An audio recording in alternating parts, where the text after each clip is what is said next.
Buongiorno, buongiorno a tutti, benvenuti a questo evento in cui... Good morning, everyone, and welcome to this nice event. Ok, mi devo abituare alla traduzione simultanea, scusatemi, quindi poi devo fermarmi un attimo, va benissimo. I have to get used to the simultaneous translation, so I will have to stop. Ok, il titolo di questo evento si richiama, l'avrete notato, a un libro molto famoso, Armi, acciaio e malattie di Jared Diamond. Io posso...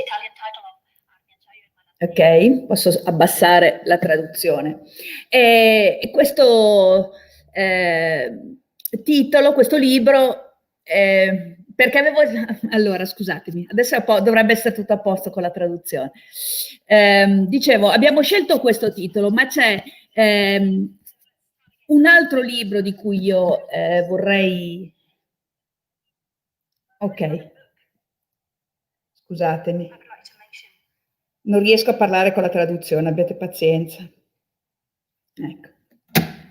Scusatemi, pazienza, è così. Dicevo, metafore e comunicazione della scienza. Siamo qui grazie a questo evento di Ca' Foscari nell'ambito della Research Communication Week, con la collaborazione di Quest, il progetto Quest, a cui sia io che Enrico Costa, che Fabiana Zollo, come sapete partecipiamo, un progetto europeo di cui appunto Ca' Foscari fa parte, sulla comunicazione della scienza, e abbiamo quindi pensato che in quest'epoca di Covid un aspetto della comunicazione della scienza che è entrato prepotentemente davanti ai nostri occhi è l'uso delle metafore. Le metafore sono sempre state usate nella comunicazione della scienza perché sono un mezzo che gli esseri umani istintivamente adottano per misurarsi con qualcosa di complesso. Davanti a una situazione complessa cerchiamo sempre di trovare un esempio di qualcosa più semplice, qualcosa che c'è più familiare. E quindi questo è normale e è anche molto utile, ma come vedremo durante questa tavola rotonda le metafore hanno anche degli aspetti negativi, degli effetti indesiderati qualche volta, ci possono portare fuori strada e sarà molto interessante esaminarle con i nostri ospiti. Comincio a presentarveli nell'ordine in cui li vedo sullo schermo. Abbiamo Dagmar Paulus University College of Londra, che studia German Studies, studia la cultura e la civiltà tedesca e ci proverà a dare una sua prospettiva anche su come la Germania si sta distinguendo anche da altri paesi europei anche nella gestione di questa crisi. Poi abbiamo Elena Semino, che è italiana ma parlerà in inglese perché ormai da molto tempo lavora all'Università di Lancaster, è una linguista molto appassionata di questo tema, tanto che ha diciamo inaugurato anche un hashtag Reframe Covid proprio per invitare le persone a cercare di parlare in un altro modo anche di questa crisi. Abbiamo Gianluca Briguglia dell'Università Ca' Foscari, quindi qua giochiamo in casa, esperto di storia dei sistemi politici e quindi ci aiuterà a entrare un po' anche nella dimensione sociale, politica e economica di questa vicenda. Steve Flusberg, che è un psicologo, filosofo della, scusatemi, Purchase College di New York, e poi la nostra Marina Garassino, oncologa dell'Istituto Nazionale dei Tumori di Milano. Perché? Perché è un'oncologa in tutto questo? Perché il tema delle metafore, di come parliamo delle malattie e quanto usiamo le metafore belliche nelle malattie riguarda molto anche il modo in cui noi parliamo del cancro, e quindi io l'ho voluta invitare perché per far vedere che non è un problema che riguarda soltanto Covid, ma è un tema che è già stato, su cui già si riflette da molto tempo, e anche il gruppo della professoressa Semino ne parla da molto tempo. Dicevo prima, quando mi sono persa con l'interprete, sì, abbiamo scelto questo libro, questo titolo perché ci piaceva il titolo, ma c'è un altro libro che credo sia molto importante per capire quello che stiamo su cui stiamo cercando di ragionare oggi, ed è Metaphors We Live By di George Lakoff, che in Italia è stato tradotto, aspettate perché mi sono segnata la traduzione italiana, Metafora e vita quotidiana. E a me ha molto colpito il fatto che fin dall'inizio di questo libro, che io trovo bellissimo, si fa un esempio che sembra fatto apposta per noi, perché il primo esempio di metafora che accennano questi autori è proprio il fatto che la discussione sia una guerra, che tutti il nostro modo di parlare di una discussione è un linguaggio bellico. E paradossalmente fanno come esempio di un altro modo di parlare delle discussioni tra le persone, dice: se noi parlassimo di queste discussioni non come di una guerra in cui uno vince, quell'altro convince, uno prende un punto, fa arretrare l'altro e così via, se noi parlassimo di una danza, il nostro modo anche di vivere, non solo di raccontare quella discussione, sarebbe completamente diverso.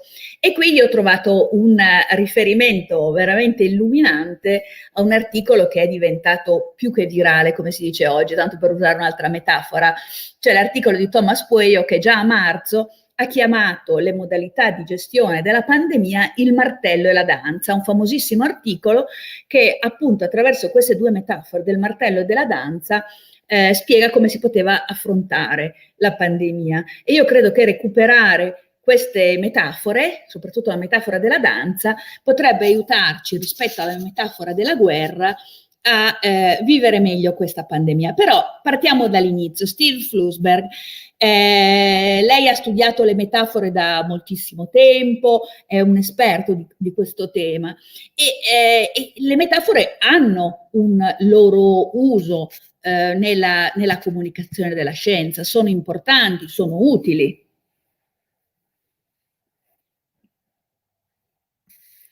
Steve, you are mute. Yes. Hi, thank you. Yeah, so, yes, am I unmuted now? Yes, I want, sì, dicevo, le metafore sono utili nella comunicazione della scienza, può raccontarci un po' quanto possono essere utili e però quanto anche possono avere dei difetti, e se sono soltanto un modo di spiegare le cose, renderle più semplici, o hanno un impatto poi su come noi pensiamo e agiamo rispetto a un certo tema. Yes, thank you. This is a wonderful question. So you're right. Metaphors make things easier. Hold on, the translation. Metaphors make things easier because so many of the topics that we're trying to communicate about in science, for example, a pandemic, are extremely complicated, and most people don't know much about it. They might know that there's a virus and it's scary and you can catch it, but they don't know how doctors treat it or what to do in response. And that means it's really difficult to think. It's really difficult to understand, how do I think about this topic and what do I do about it and how should I feel about it? And metaphors, which we've known for really thousands of years, are useful because they, as you said before, Roberta, they compare this big, new, complicated thing to something simple. So if you say that this pandemic is like a war and we must fight and defeat the virus, now, since I have more familiar knowledge about what a war is, there's two sides. There's the good side, my side. There's the bad side, the virus side. I now understand a framework for thinking about the actions that we should take. And research has shown that metaphors are very useful. You can actually assist children in learning scientific concepts by using metaphors. So they help people understand things. So for example, at least in the United States, many of us learned that the atom is like a solar system, which was a traditional, not any recent model, but a traditional way of thinking about it. And that helps children and adults. It helps all of us understand something very complicated in terms of something we know more about. But there are at least two sources of the sort of side effects or defects that might happen. So one is that if I start to think about this new complicated scientific problem or event, like a pandemic, using what I know about the metaphor source domain, so let's say a war, as we were discussing, now I might kind of import some features of the war that don't really map on. They don't really go with thinking about the virus. I'm going to map those on, and now I might make erroneous decisions. So for example, you might think that in a war, the everyday citizens don't do very much, and it's the soldiers that do the fighting. And so if you compare the pandemic to a war, it's possible that you might think, okay, the doctors are the soldiers. They have to do the work. I can just do whatever I want, go to a restaurant, whatever. I'm just supporting them, go team, just like a citizen in a war. But that is going to lead to further problems because that's actually not how the citizens should behave. Similarly, maybe you feel like, well, I want to be the soldier and fight it, but the way you fight a virus like COVID-19 is to stay home and stay away from people. It's not active, it's inactive. So there's a mismatch because soldiers do something active, they go out and do something. But now if I'm a soldier, I'm supposed to do nothing. It doesn't actually fit. So it can mess with the conceptual match between the two. So that's one source of defects. And we find that in experimental research on many different topics that we compare to a metaphor. And I'm happy to elaborate on those later. The other source of the problem is that metaphors are, one of the reasons they're very useful is that they're emotionally engaging. So we know from research that when you read metaphors or hear metaphors, it activates more of the emotional centers of your brain. They make you find the speaker who's using the metaphor more engaging and dynamic, which is good if you want to convince people of something.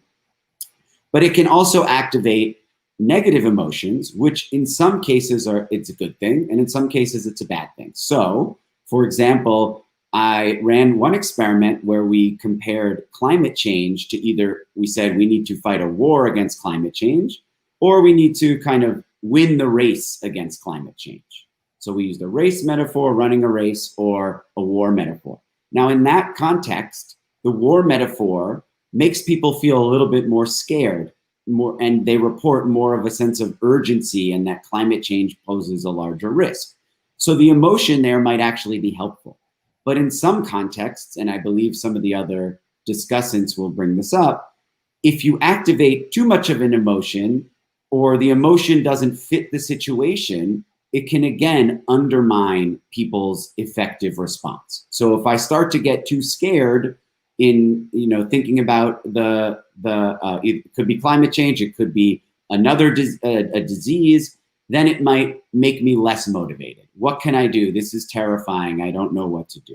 So again, both the conceptual or cognitive side of metaphor and the emotional side of metaphor can help people understand and think and reason about a complicated issue in a good way. But both of those have the side effect that they might be the wrong way to deal with the issue. They might give people the wrong mental model of the situation, or they might affect their emotions in a way that leads them to not engage in the correct way.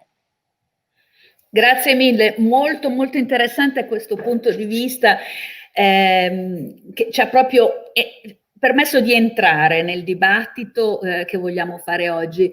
Lei ha fatto un esempio della corsa rispetto alla metafora bellica. Ecco, anche nella pandemia, per esempio, io ai miei follower dall'inizio dico: questa è una maratona, bisogna andarci piano e pian pianino, perché altrimenti, io non sono una sportiva, però so che in una maratona, se parti come per un 100 metri, non arrivi in fondo. Invece questo grande carico emotivo fin dall'inizio, poi noi in Italia purtroppo l'abbiamo vissuto in maniera molto forte, anche diciamo non per nostra volontà, però sicuramente rende più difficile, soprattutto per le nostre generazioni. Nessuno di noi ormai, tranne pochi anziani, hanno sperimentato citato la guerra, quindi quest'idea della guerra è qualcosa che ci è assolutamente non familiare in realtà e non solo crea molta più ansia, ma ci porta a dire noi non possiamo reggere un altro inverno in questa situazione. Il nostro ministro della salute l'altro giorno ha detto questo è un inverno di resistenza. Ho detto vabbè, allora dopo la guerra abbiamo pure la resistenza, che in Italia è un concetto ben legato a un periodo molto duro della nostra storia e insomma la situazione si fa sempre più difficile. Chiedo alla professoressa Semino, ma è possibile parlare in un altro modo quindi di questa pandemia? Voi avete addirittura creato un sito dove le persone potevano contribuire, quindi in una maniera molto bella, anche proprio, come si dice, dal basso verso l'alto, quindi molto partecipativa, potevano proporre altri modi di parlare della pandemia. È possibile usare, oppure addirittura rinunciare alle metafore se questo conviene? Yes, so I'm going to start from the second part of your question. So, because people do say when the limitations or sometimes the damage that metaphors can do are pointed out, sometimes people say, why don't we talk about everything literally without using metaphors? And actually, this idea has a long history. There are philosophers such as Hobbes and Locke who pointed out that metaphors are untrue and they can be used to deceive or to mislead, and suggested that they shouldn't be used. Susan Sontag, in the very famous book about communication about cancer and tuberculosis, made the argument, pointed out the potential harmful effect of, for example, military metaphors for illness, and suggested that she looked forward to a time when cancer was talked about entirely literally. The issue here, as Stephen has already said, is that, first of all, it is impossible to eliminate metaphors. They're such a central tool for communication and thinking that people will continue to use them without even realizing that they're doing so. So it may be possible to avoid metaphors in a very specific context, but generally that's not a viable enterprise. But also, even if it were possible to eliminate metaphors, in a sense, it would be a shame. It would be counterproductive because metaphors can be extremely useful. The crucial thing, as Stephen has already suggested, is how they're used, whether they're appropriate, whether they're used sensitively, whether they're used effectively for the purposes and for the people for whom they're meant. So to go to the initiative Reframe COVID that Roberta, you have mentioned. So the initiative was started actually by two Spanish metaphor researchers, Paulo Sobrino and Ines Olza, at the time, really at the beginning of the pandemic. And the observation, and then a bunch of us, including myself and my colleague Veronica Koller at Lancaster, started contributing. And the idea at the beginning was very much to do with the observation that war metaphors, military metaphors, were dominant at the beginning of the pandemic. So, for example, the UK Prime Minister Boris Johnson talked about the virus as a deadly enemy that was beatable and said that we have to win the fight. Now, we were very conscious of the research that Stephen has already alluded to. War metaphors have their uses. They can be very useful to suggest that something is a very serious danger, that there's a need for collective sacrifice and effort, and all of this was appropriate at the beginning. But we also knew that they can cause fatigue. They're not very good at encouraging the kind of self-limiting behaviors that most of us had to adopt during the pandemic. In other words, refrain from doing the things we normally do and stay at home. They can also be used to legitimize authoritarian measures. But particularly, we knew as metaphor scholars that war metaphors didn't need any help from us. We didn't want to eliminate them, but we also knew that they would continue to be used without any support from anybody else because they're so ingrained in communication. They're actually based in the experience of opponents as physical enemies, difficulties as physical enemies. So they didn't need any help from us. What might have been needed, especially at the beginning, was more awareness and more collective focus on alternative metaphors. for COVID, not just war ones. Now, this applies to any complex, long-standing phenomenon, because each metaphor will only capture a particular aspect or facet of a phenomenon. So for anything complex, we need many different metaphors. But also we need different metaphors for different audiences, because a metaphor may be appropriate for one audience and not for another. So with Reframe COVID, we created an open source document where anybody can add metaphors, non-war metaphors, but some people also added interesting examples of war metaphors in different languages. We have over 20 languages, many dozens of contributors, and hundreds of examples. And the document is open to anyone. Anyone can use it for research or for any other purpose. I'll mention a couple of examples just to give you an idea of the power of metaphor to reframe and to produce new meanings that might be particularly appropriate in context. So Stephen was saying that the war metaphor is just not very good at what most people have to do. So you can't say, oh, the doctors are soldiers, I don't have to worry about it. That's not appropriate. Also, you can't say, I am a soldier, I'm going to do intense activity in relation to COVID. That's also not appropriate.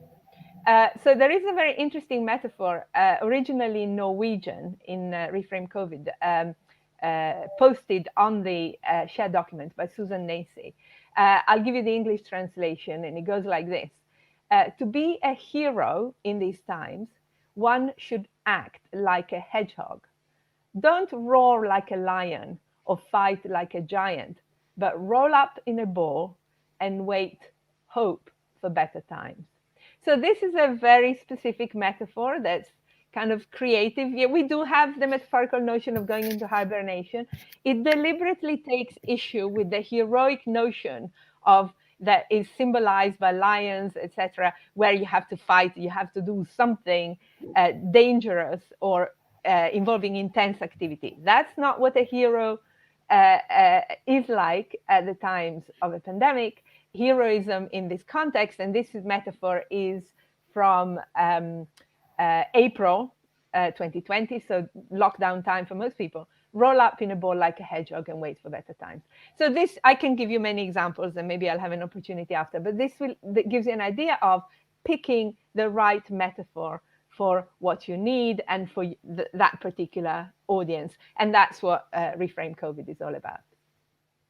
Grazie mille, grazie professoressa Semino. Professor Briguglia, la professoressa Semino ha accennato anche a come in molti paesi queste misure ovviamente che contrastano, diciamo c'è sempre un po' questo bilanciamento tra sicurezza e libertà, no? Che abbiamo cominciato a discutere ai tempi delle Torri Gemelle e che oggi per un altro motivo, per un'altra crisi altrettanto grave se non di più, sta coinvolgendo un po' tutti i paesi. In fondo è sempre un equilibrio tra questi due elementi, mi sembra.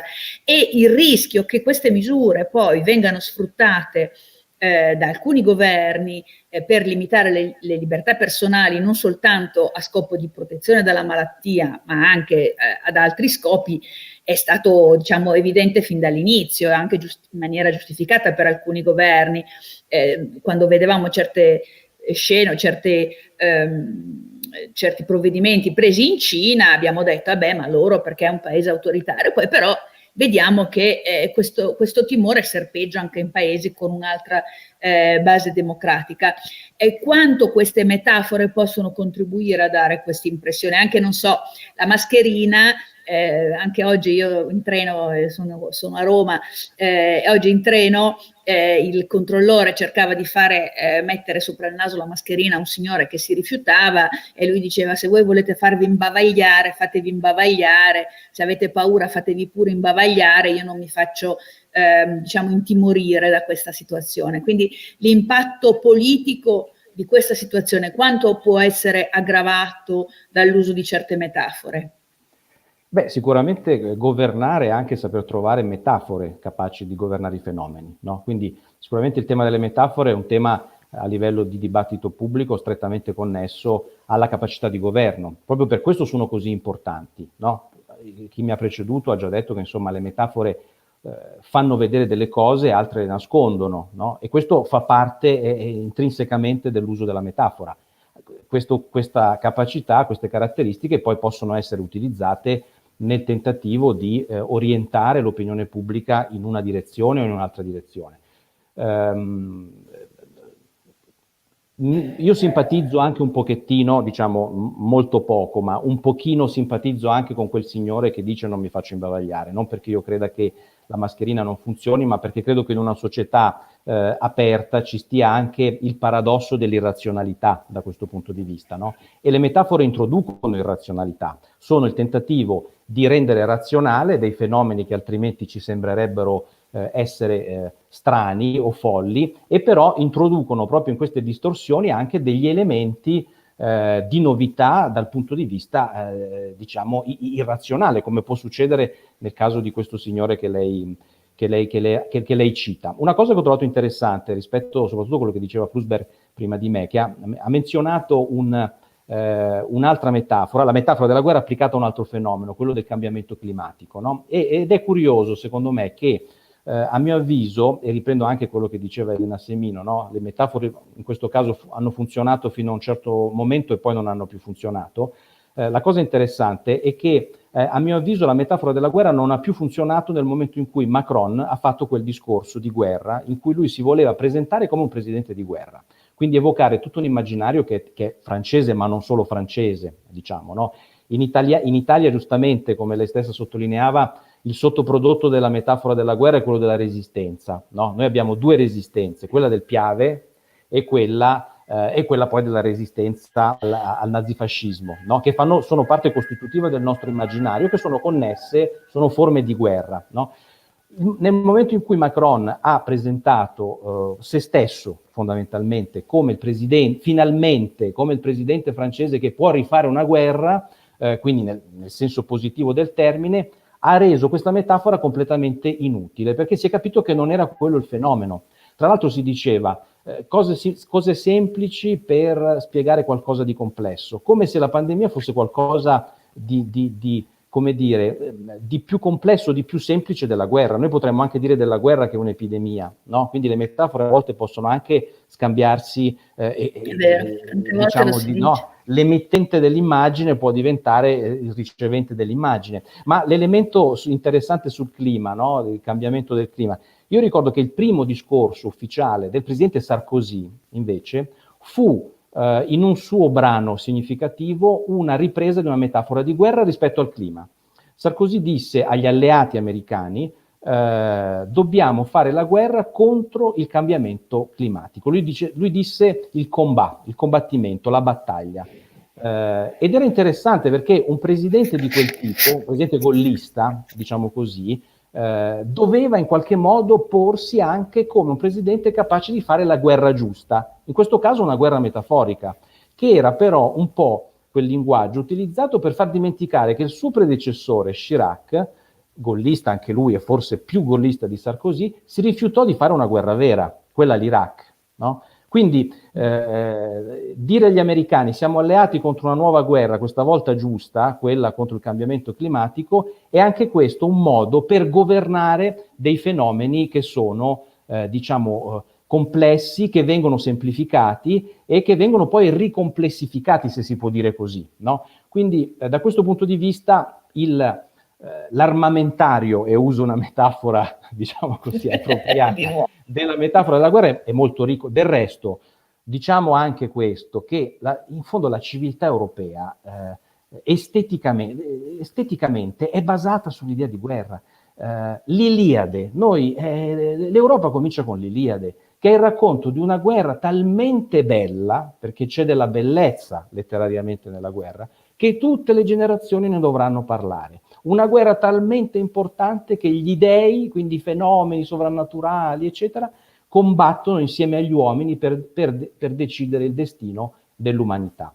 Quindi noi non possiamo, come dire, biasimare quelli che all'inizio, anche un po' comicamente, anche in Italia, dei governatori, dei sindaci, hanno parlato di guerra, persone che la guerra, come giustamente diceva lei, non sanno neanche che cos'è, perché noi non abbiamo, grazie a Dio, l'esperienza della guerra. Ed è anche un po' offensivo, è stato offensivo in alcune fasi, io credo, evocare la guerra rispetto al nostro stare sui divani, diciamo così, quando a non tantissime centinaia di chilometri da noi c'erano persone che fino a qualche settimana prima avevano le bombe, no? Io mi ricordo che in quel periodo c'era questa immagine molto bella, io sono padre di una bambina di 3 anni e mezzo e quindi mi commosse particolarmente un'immagine che veniva dalla Siria del padre che faceva ridere la bambina quando sentiva il colpo della bomba che arrivava, no? Per cercare di fare in modo che la bambina non fosse preda dell'angoscia. Quella è la guerra. La nostra è un'altra cosa, la nostra è stata, ed è tuttora, una cosa che possiamo definire letteralmente e mi sembra che ce ne sia già abbastanza, una catastrofe sanitaria. Allora, parlare di una catastrofe sanitaria, cioè anche di una messa alla prova talmente forte e potente delle nostre strutture sanitarie che pensavamo essere, diciamo così, pronte a tutto. Io ho passato il lockdown a Bergamo, sono a Bergamo in questo momento, quella famosa immagine che ha fatto il giro del mondo, l'hanno scattata a pochi chilometri da qui. La catastrofe sanitaria è, diciamo così, un fenomeno talmente forte, talmente potente letteralmente, che forse non c'era bisogno e non c'è più bisogno di metaforizzarlo come un qualcosa che noi ci immaginiamo più terribile, ma soltanto da un punto di vista letterario, perché noi non conosciamo la guerra. Quindi una cosa è dire i medici sono degli eroi, i medici, e io non ho sentito nessun medico, nessun infermiere dichiararsi eroe, no? In quelle settimane. In quelle settimane semplicemente dicevano vogliamo fare il nostro lavoro, no? Allora la domanda è, al di là della retorica dell'eroe e al di là della metafora della guerra, quanto siamo stati in grado e siamo in grado di fornire a queste persone il mezzo per fare il loro lavoro, cioè curarci, no? C'è stato un dibattito in Italia durante il lockdown in cui si diceva, invece di parlare di guerra, parliamo di cura, che è sia una metafora che una realtà in questo caso, no? Allora, come facciamo noi a prenderci cura degli altri e come avremmo dovuto fare durante il lockdown, per esempio, no? Quando si prendeva, ce la prendevamo coi runner, con quelli che uscivano a portare il cane in giro. Ecco, per esempio, essere consapevoli che non ci sono bombe, non c'è una frontiera, non c'è un nemico, perché non c'è un nemico, anche se c'è chi cerca di trovare dei nemici perché è una scorciatoia. Renderci conto invece che noi siamo, il nostro corpo, biologicamente parlando, può essere il vettore del disagio per qualcun altro. Ecco, questo ci aiuta in qualche modo a fare quella danza che veniva evocata, no? Io ricordo che durante il lockdown uscivo solo per prendere il giornale la domenica mattina fino a quando è stato permesso, diciamo, e effettivamente, anche se c'erano 2 o 3 persone in una piazza, c'era una specie di danza silenziosa a non incrociarci in qualche modo, che rappresentava un elemento di cura ovviamente di paura per se stesso, ma anche una specie di definizione di una sorta di arzigogolo geometrico, no? Per cui tutti noi siamo il centro di un qualcosa di importante e questo centro deve cercare in qualche modo di stare attento agli altri e diciamo una cosa che è lontanissima dalla guerra, che può essere metaforizzata in modo molto diverso, ma che può anche può essere presa semplicemente alla lettera. Sì, proprio in riferimento a questo notavo in questi giorni come una volta voltar via la faccia a una persona era un gesto chiaramente molto maleducato e un segno di disprezzo, e adesso è un segno di attenzione, no? Quando incroci qualcuno, voltare la faccia diventa un segno di attenzione. Abbiamo parlato di governi, di approccio dei diversi governi.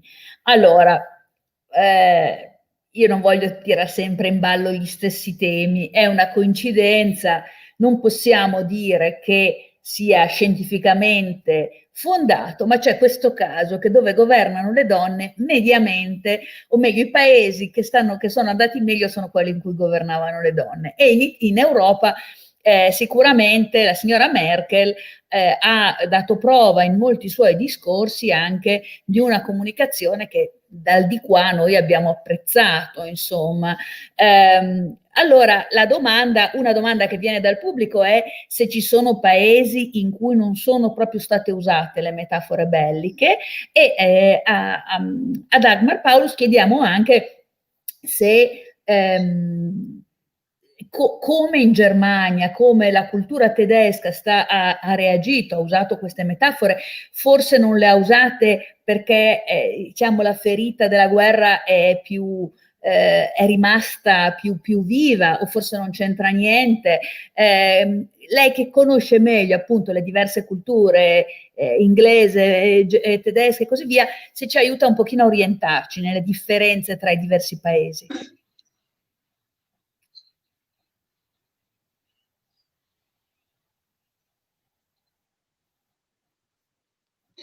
Yeah, so thank you very much for this question.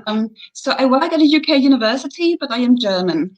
And when it all started back in March, I was really struck at how differently the leaders in each country communicated about the virus. I mean, it's not the only difference between Angela Merkel and Boris Johnson, but certainly Johnson launched right into it, talking about the invisible enemy, about being a wartime government, about health workers being on the front line of the combat against the virus, and so on and so forth.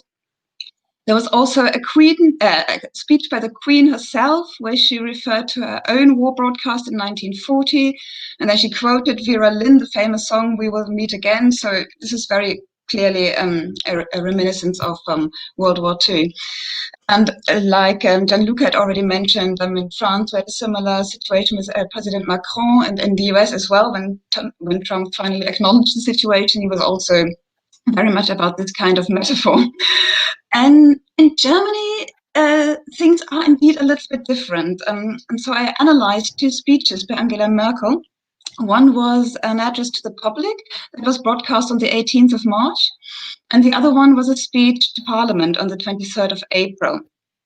And in both cases, there was hardly any mention of combat metaphors. I had to look quite closely in order to find any metaphors at all, in fact. The language that she used was very straightforward, very unambiguous. What we do have was the marathon, the thing that lasts a long time. It is not a sprint, so we need to have a stamina. We also had walking on thin ice. There is the image of the wave.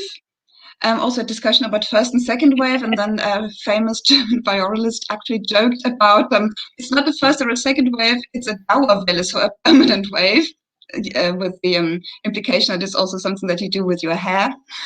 And then I just wanted to show that because it's so very German. Merkel got famous for one metaphor that she did use, and maybe you can see this here. It's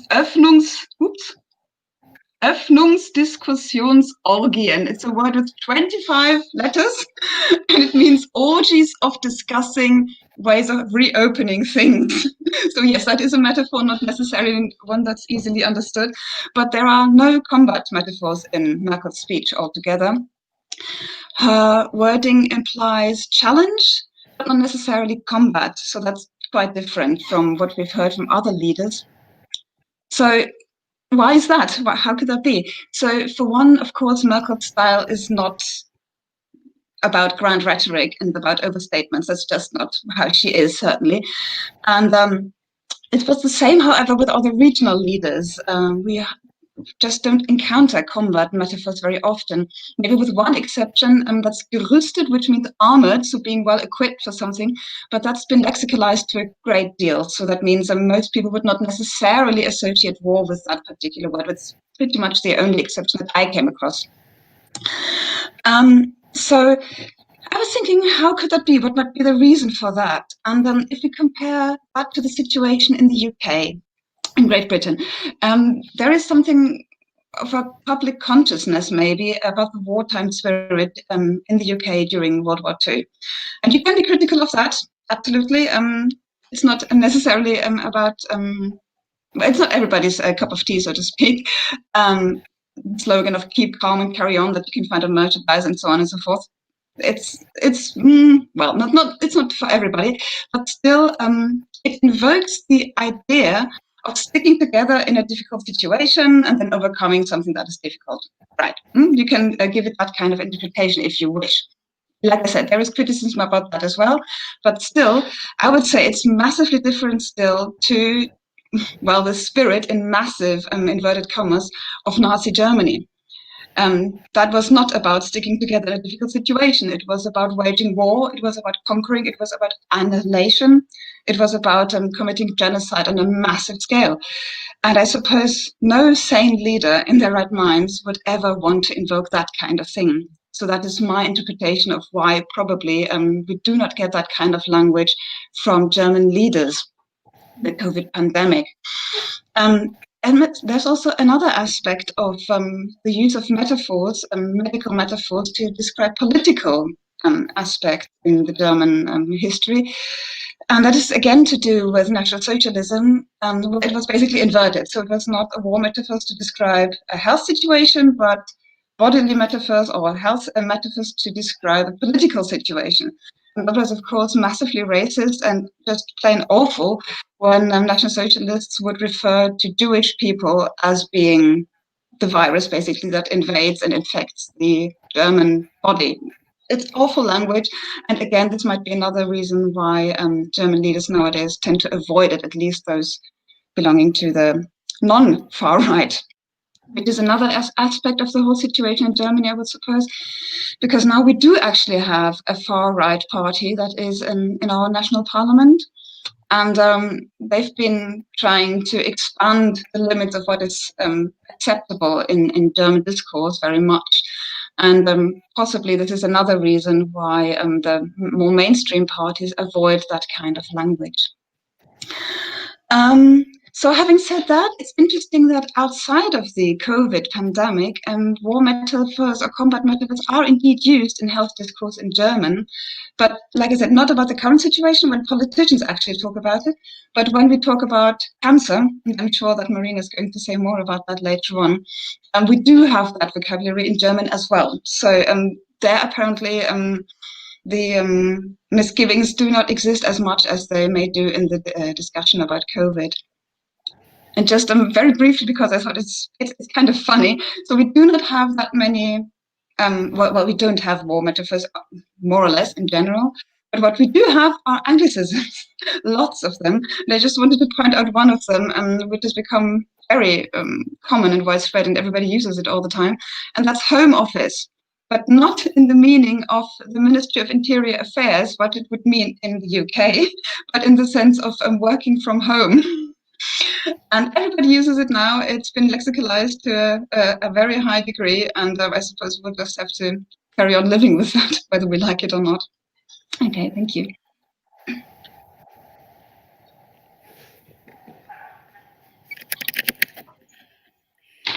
Grazie mille Dagmar.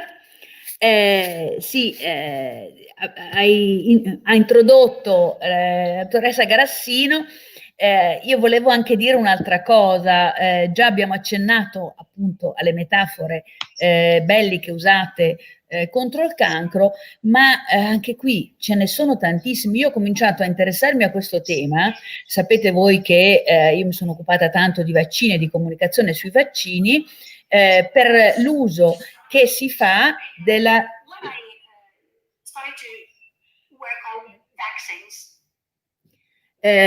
dicevo,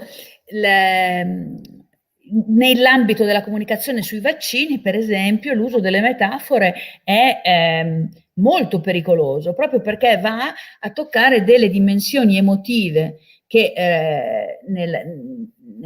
quella che chiamiamo vaccine hesitancy, cioè nella paura, nella ostilità, nello scetticismo nei confronti dei vaccini.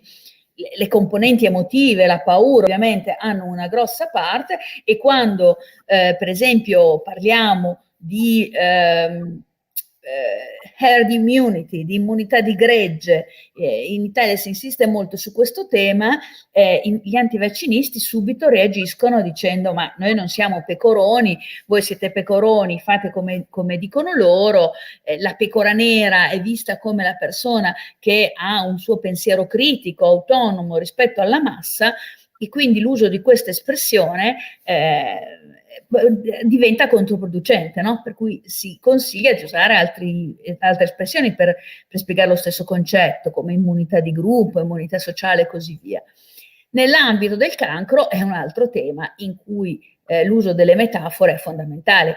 Anche per noi giornalisti scientifici è molto facile pensare al sistema immunitario come ai soldatini che vanno a attaccare la cellula impazzita, no? Per ne usarne un'altra. Però è anche vero che per la persona che è colpita dalla malattia, l'idea che si consumi un conflitto, una guerra sulla sua pelle può essere molto angosciante. Nella sua esperienza, dottoressa Grassino, come dice anche Vittoria che ci segue da casa, queste metafore belliche sono angoscianti per il paziente o addirittura lo colpevolizzano, come suggeriscono appunto nella domanda, come se la battaglia fosse da vincere o da perdere. C'è stato un dibattito in Italia qualche anno fa su questo, no? Anche tutta questa narrazione dei survivors, di coloro che guariscono dal cancro come degli eroi, come il fatto che uno magari è con la sua volontà che vince, quindi in qualche modo chi perde forse non ha lottato abbastanza, non è stato abbastanza bravo. Ci sono tutte queste implicazioni che possono creare molto malessere, non solo nei pazienti, ma a volte anche innescare, secondo me, delle reazioni in famiglia che poi diventano controproducenti. Qual è la sua esperienza?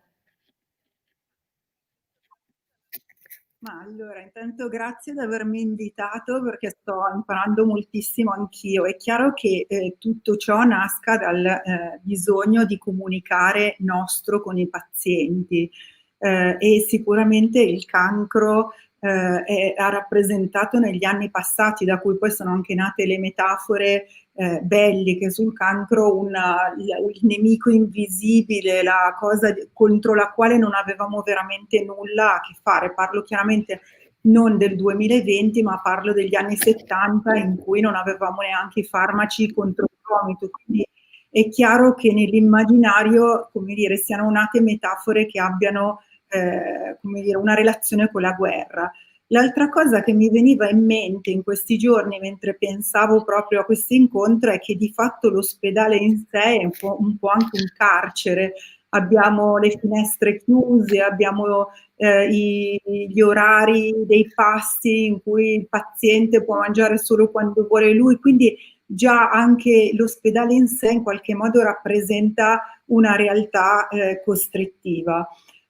Sicuramente quando si parla con i pazienti queste parti di metafore belliche probabilmente addirittura la mia generazione le ha importate, perché di fatto sono quasi stereotipate ormai. Il paziente entra e non siamo noi che diciamo combatta contro il cancro, vincerà la guerra, ma il paziente entra e dice sono pronto a combattere. Quindi questa cosa della metafora bellica è qualcosa che forse supera ancora ormai la comunicazione del medico, ma che penetra invece in una sorta di ormai stereotipo per cui è fight the cancer, è la guerra contro il cancro. Oggi chiacchieravo con mia figlia Chiara, che fa filosofia, grazie al cielo non medicina, e discutevamo proprio della questione di quanto in realtà la metafora influenzi la relazione medico-paziente e lei mi diceva, guarda mamma, che Aristotele diceva che le metafore si possono usare per cercare di, come dire, creare un engagement del paziente in quel caso non del paziente nella relazione. Quindi probabilmente diceva, se noi con i letterati lavorassimo di più riusciremmo a pescare dall'immaginario forse delle metafore che non disuniscano. Lei mi diceva il Covid, queste metafore di guerra sul Covid diventano poi la guerra contro la Cina, la guerra contro quello che non mette la mascherina, la guerra, diventano socialmente dei problemi che sono molto più grossi di quanto poi probabilmente nella realtà. Per cui probabilmente concludendo un po' la mia esperienza umana di medico è che sicuramente noi abbiamo un grande bisogno di comunicare temi molto complessi in modo semplice e nei quali dobbiamo riuscire a sentire il paziente insieme a noi, perché il percorso che faremo sarà un percorso che faremo insieme, sia questo possa essere il cancro, sia questo possa essere il Covid. e in qualche modo nella mia professione di medico sono anch'io passata da un concetto di cui ero vittima del combattere la malattia a un concetto di convivere con la malattia. Questa cosa è diventata ancora più vera nel momento in cui adesso ci sono cure che permettono ai pazienti una vita per anni, quindi probabilmente non è più una battaglia da vincere, una guerra da vincere, ma è una vita da trascorrere con. Quindi spero che da questa, diciamo, giornata possano nascere delle metafore che poi voi giornalisti dovete assolutamente importare, perché le porterete molto di più di quanto probabilmente le porterò io nel mio ambulatorio, ma questo per trasmettervi solo che lo stereotipo della metafora della guerra è uno stereotipo radicato nella cultura di tutti, quindi il cancro si combatte, il Covid si combatte e la malattia in generale, quando è grave, si combatte. Grazie. Roberta, do you mind if I Assolutamente, add no, something to what please. Marina has said? No, it's really what Marina said really resonates with the work that we did with my colleagues at Lancaster University on metaphors for cancer. So first of all, we looked at the metaphors used for cancer by patients, family members, and healthcare professionals. And actually in our data, which is about 1.5 million words, the patients use war metaphors more often than the healthcare professionals.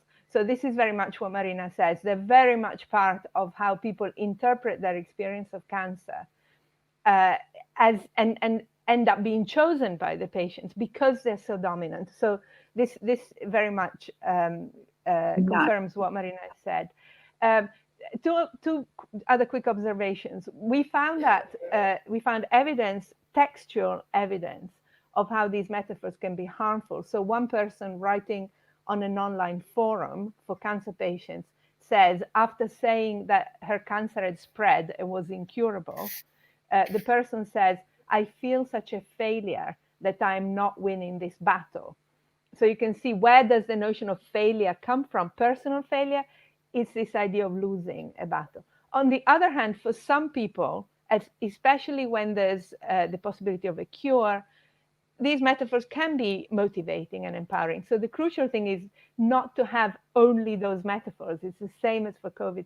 So again, to connect with what Marina said, as a kind of practical application of our research, we created what we call a metaphor menu for people with cancer. A collection of different metaphors that people have used. And actually, Reframe COVID came from that originally. And I'll give you just one example of metaphors, all metaphors used by patients that we have collected together. The metaphor menu is online. Anybody can download it. One person says, for me to heal from cancer is to persuade the cancer cells to sing in tune with the rest of the body. So this is a musical metaphor. It's not, of course, we got marathons, of course, we got journeys, but this is one example of an individual's creative coinage that might be helpful for others. Affine alla danza, affine alla danza. Sì, dicevi, Marina? No, che poi chiaramente vanno amplificate in modo globale. Secondo me i medici sono assolutamente sulla vostra onda nel cercare di trovare delle metafore che siano più di accettazione, di danza, di ritmo che di guerra. Quindi bisogna, come dire, fare poi un lavoro collettivo perché uccidano gli stereotipi della guerra. Giustamente tu dicevi ci vorrebbe, o Chiara diceva ci vorrebbe più collegamento, no? Tra i medici e i cultori di materie umanistiche. Questa è una battaglia che è anche appunto una battaglia. Mamma mia, adesso quando parlo mi viene un impegno che anche H. Foscari cerca di portare avanti, che anche in questi progetti europei multidisciplinari cercano di portare avanti. Io credo che sia veramente fondamentale questo e forse le esperienze che stanno proliferando anche di medicina narrativa, io penso che in qualche modo vadano in questo senso. So di persone, un ospedale francese in cui c'è il filosofo che aiuta i medici a relazionarsi. Penso che quindi questa interdisciplinarietà sia fondamentale. Steve, non so se vuoi aggiungere qualcosa su questo.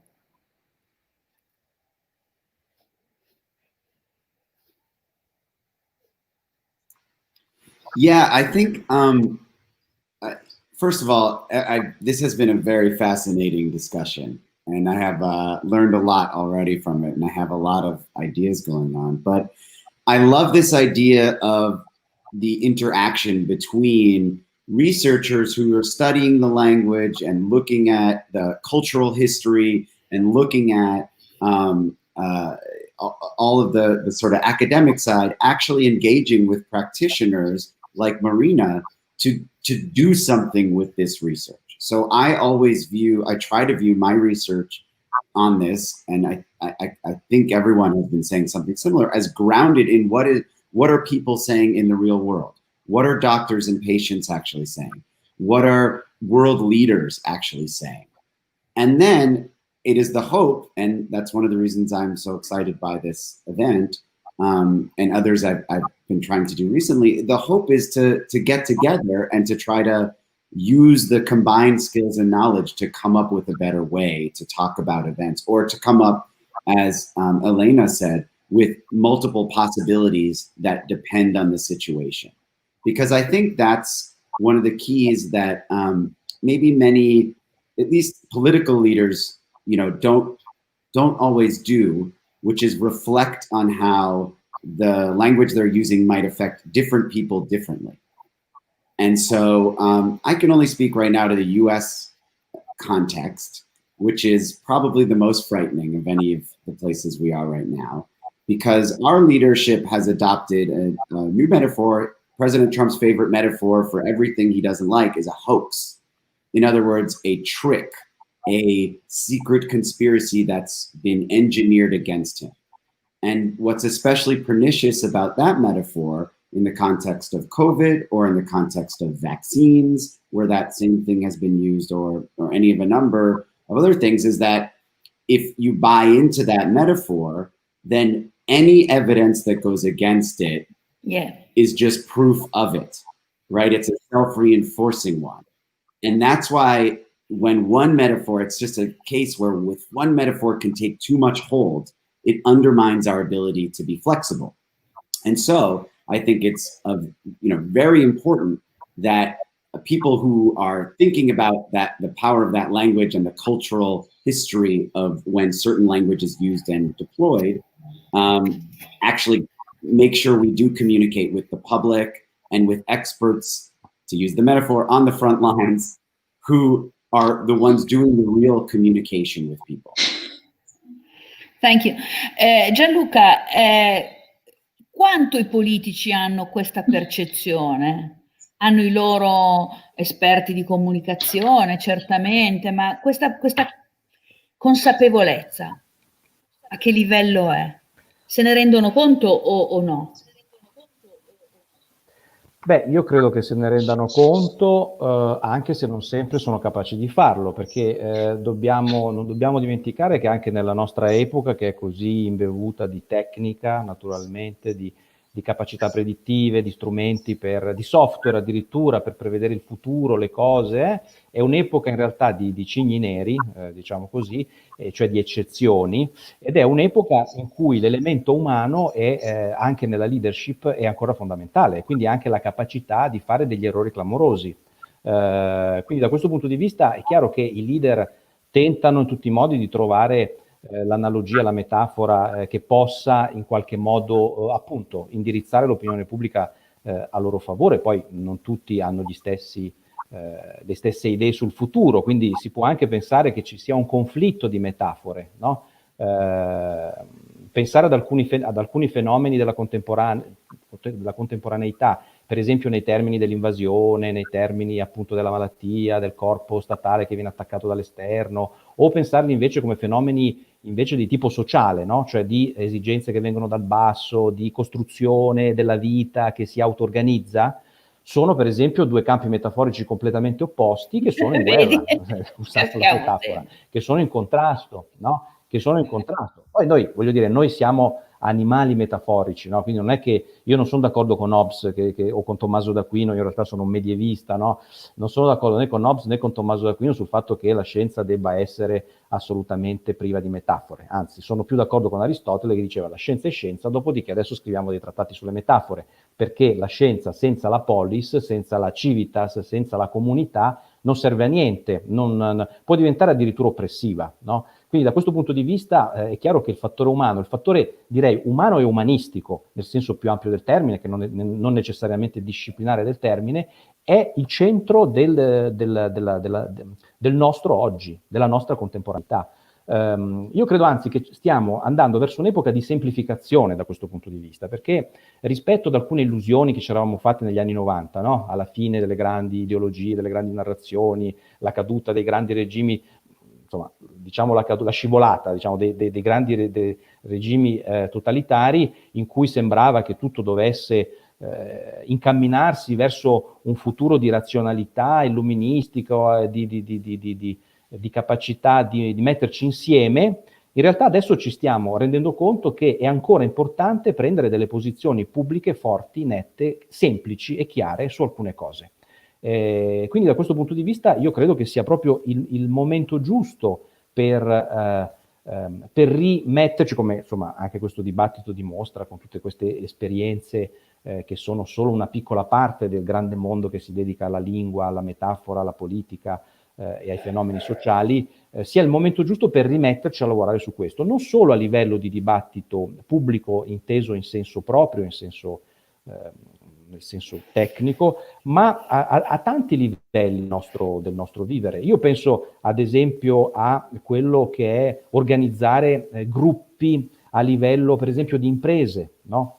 Anche le imprese hanno le loro metafore guida, anche le comunità di tutti i tipi, locali, hanno il loro immaginario che ha sempre la stessa funzione, che è sempre quella che ci diceva Aristotele sostanzialmente, cioè di mettere insieme dei fenomeni, di semplificare dei fenomeni che altrimenti sarebbero invisibili, complessi, renderli appunto più visibili e più tangibili, stando attenti a non farci deragliare da quello che questa costruzione cognitiva poi in realtà nasconde.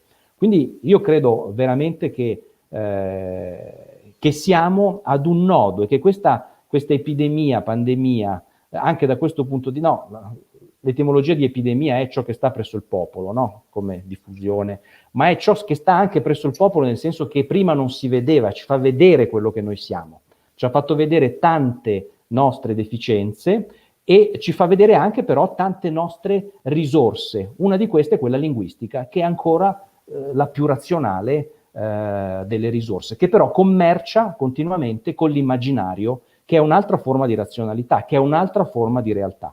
Quindi da questo punto di vista la realtà è veramente, come dire, è plurale, è piena di possibilità. Non c'è una realtà, ce ne sono tantissime ed è per questo che dobbiamo, ognuno di noi, negoziare la propria insieme a quelle degli altri. Allora, c'è una domanda da Marina Garassino per gli altri e poi una domanda da Dagmar per Marina e Steve. E poi anche una dal pubblico. Marina.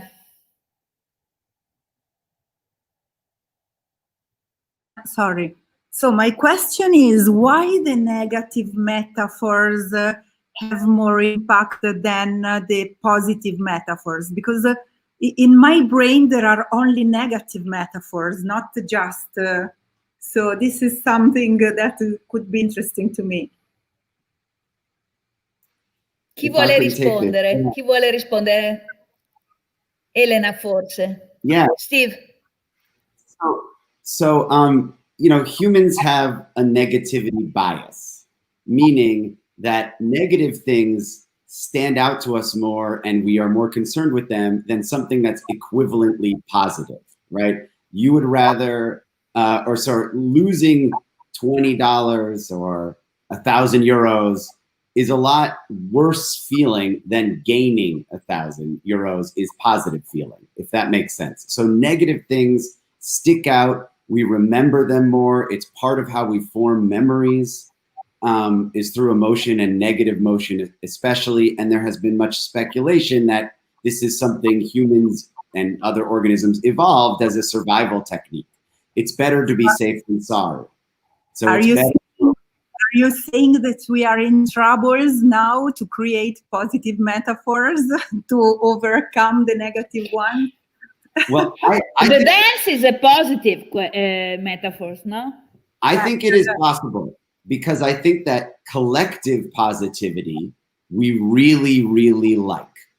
And I also think that at the most negative times, humor and positive emotions are actually really useful, and they're part of resiliency.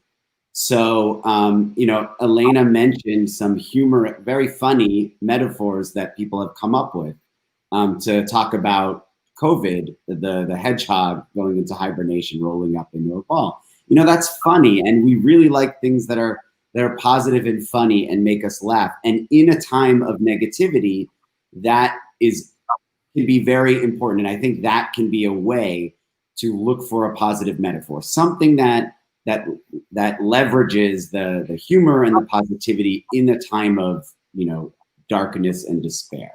But I do, your insight is really true, that the negative ones are going to be more common, that we are always on the lookout for that. And so those stick in our minds. They're more memorable. They activate our emotions more than a positive one, typically. Thank you. Elena, vuoi aggiungere qualcosa? No, I agree absolutely with what Stephen says. And more generally, negative things are more newsworthy than positive things. And we just need to see it if we look at newspapers. But I also wanted to add to what Stephen says, that there are attempts to think against the grain about the pandemic and to try to see either have more humor. So one of the metaphors we found was that COVID is like glitter that gets into the sofa and you can't get rid of it. So there are humorous metaphors that try to explain something important, like you can't see it, but it's still there. But nonetheless are relatively lighthearted. And then there are attempts to see COVID as, for example, as a test, un esame, that if we pass that, we might be better equipped for the future. So there are positive attempts, but absolutely there is a negativity bias. There's no question about that. Yes. This idea, quest'idea dell'esame è molto simile a quella della sfida a cui accennava Dagmar prima. Dagmar, quale domanda volevi fare?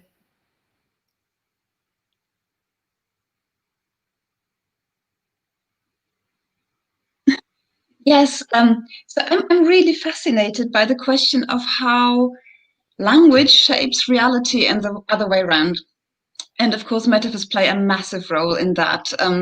I suppose one of the functions of metaphors is to try and explain, or at least make a bit more accessible, that which is really complex, such as cancer, for example, but also to try and create a way to talk about something that's new, as in the case of COVID. So of course, COVID is also very complex and we don't know a lot about it already, but there might be a difference in talking about those two illnesses in that respect.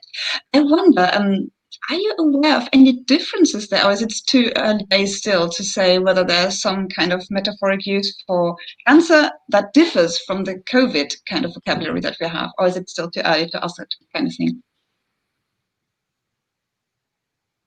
I don't know. Maybe I can say a little bit. One thing that is different, and that is to do with how we're experiencing we experience cancer and we experience COVID at the moment, is that most of the metaphors that we tend to discuss in relation to cancer apply to the individual experience of the patient. So yes, we have, President Nixon's war against cancer. There are societal metaphors with a societal enterprise of trying to find a cure for what researchers are doing, etc. But often when we discuss those metaphors, and when Marina was talking about, the relationship between the patient and the doctor, we're talking about the individual experience, the patient's battle, the patient's journey, the patient's, marathon or whatever. And that is because cancer is more deadly still for most people, but also a very long-term illness. For COVID, at the moment, inevitably, most of the metaphors have been about the societal enterprise. So the individual is part of it, but actually the societal enterprise is what everyone has to do because of this unprecedented in our lifetimes way in which something has affected all our lifestyles. And there have also been metaphors, for example, for the effect of COVID on health systems. So there's been metaphors, it's a tsunami on health services. This has been used in Italy too.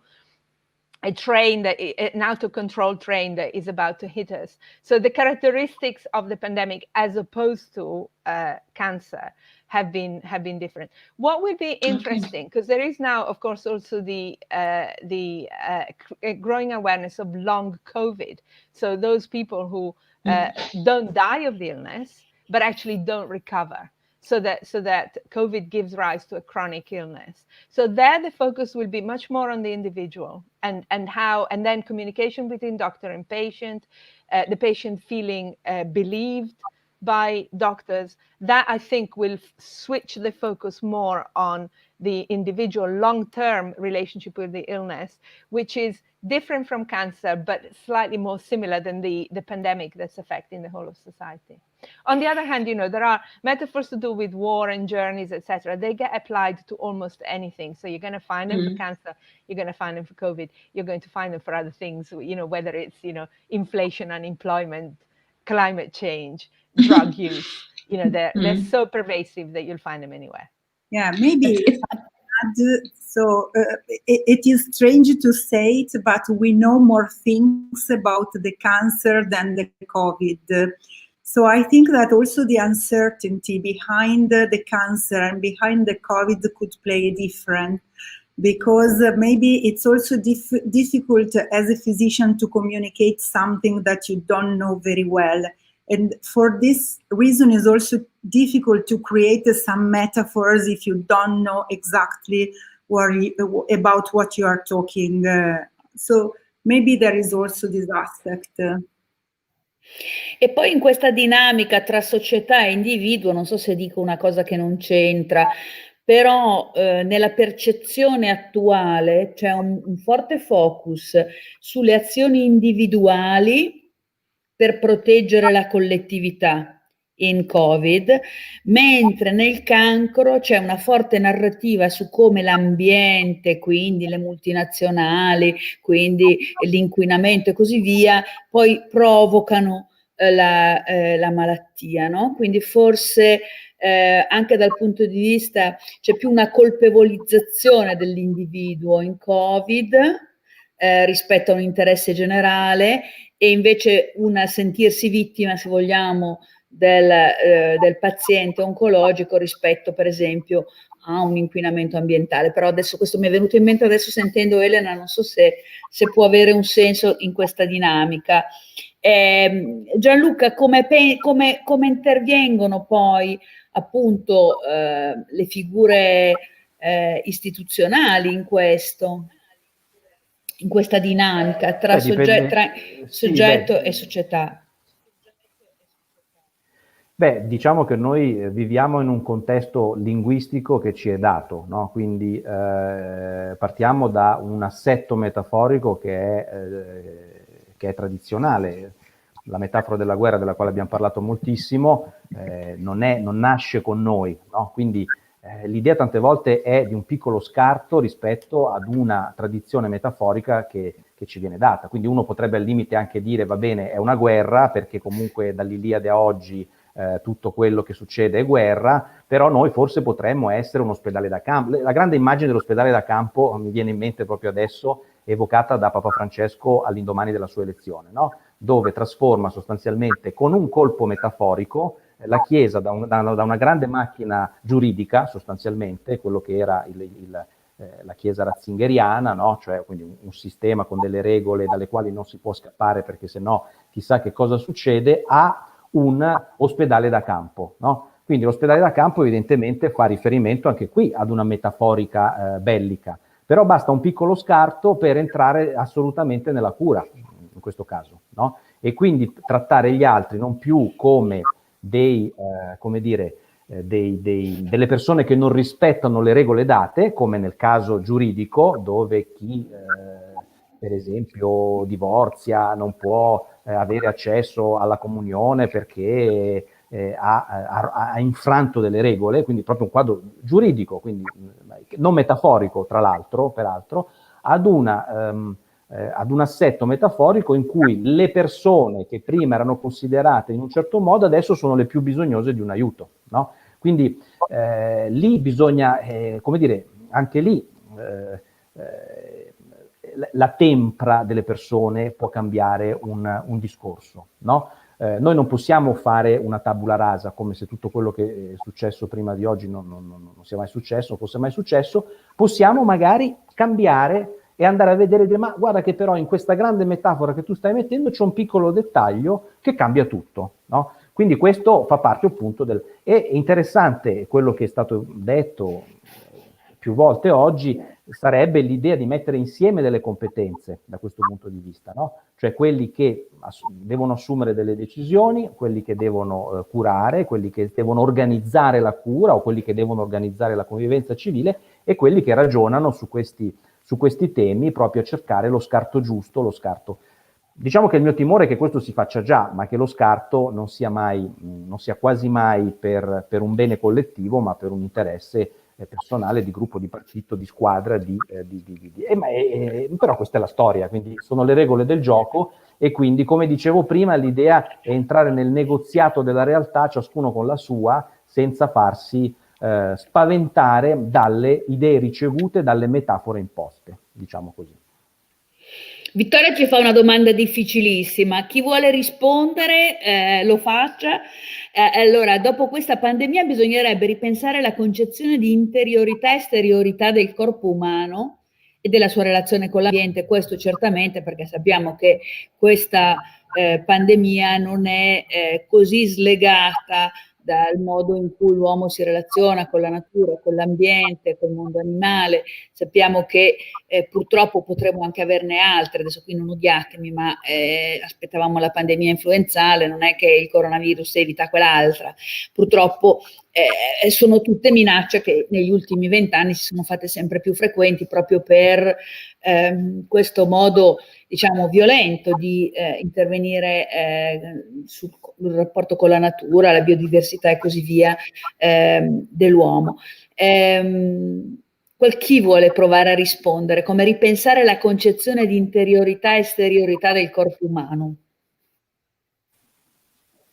Io darei un elemento di riflessione positiva da questo punto di vista, nel senso che non è la risposta alla domanda, no? Però una cosa che in qualche modo mi sembrò interessante quando cominciamo ad accorgerci di questa ondata che arrivava, è il fatto che in fondo questa ondata, questa pandemia che è partita da una certa regione della Terra, si è trasmessa a tutto il resto del pianeta di tocco in tocco, di soffio in soffio, di alito in alito. Non è una cosa che noi abbiamo clonato, non è una cosa che noi abbiamo importato, non è neanche una cosa che ci hanno buttato con una bomba, no? È la nostra umanità, sostanzialmente, no? Quindi tutto il mondo è attraversato da uno stesso respiro, potremmo dire, no? In fondo gli antichi parlavano di questa psiche, no? Di questa anima del mondo che era anche un soffio vitale, no? E i medievali, che sono quelli che io studio di più, diciamo così, parlavano proprio di uno spiritus mundi, di una anima mundi, no? Cioè questa anima mundi in fondo, in un senso laico, in un senso moderno, ci viene manifestata per la prima volta in una maniera così evidente da questo nostro essere tutti a portata di tocco, tutti a portata di alito, a portata di soffio vitale. E questo ci deve fare ragionare su un mondo nuovo che può nascere dopo la pandemia, che non nascerà sicuramente subito dopo la pandemia, ma che in fondo, in una maniera che è sia reale che metaforica, ci dà un orizzonte, anche per spiegare la relazione con l'ambiente. E lo stesso coronavirus è una cosa che fa parte dell'ambiente, no? Cioè questo soffio è un soffio che ci abita. Noi siamo, da questo punto di vista, siamo in contatto con noi stessi, ma con tutto quello che popola la Terra, malattie comprese. E quindi questo ci può dare un'indicazione, non proprio per rispondere alla domanda, ma per avvicinarci a quel tipo di considerazioni. Possiamo avvicinarci a... Sì, no, Dagmar, prego. Dagmar ha qualcosa da dire? Avanti.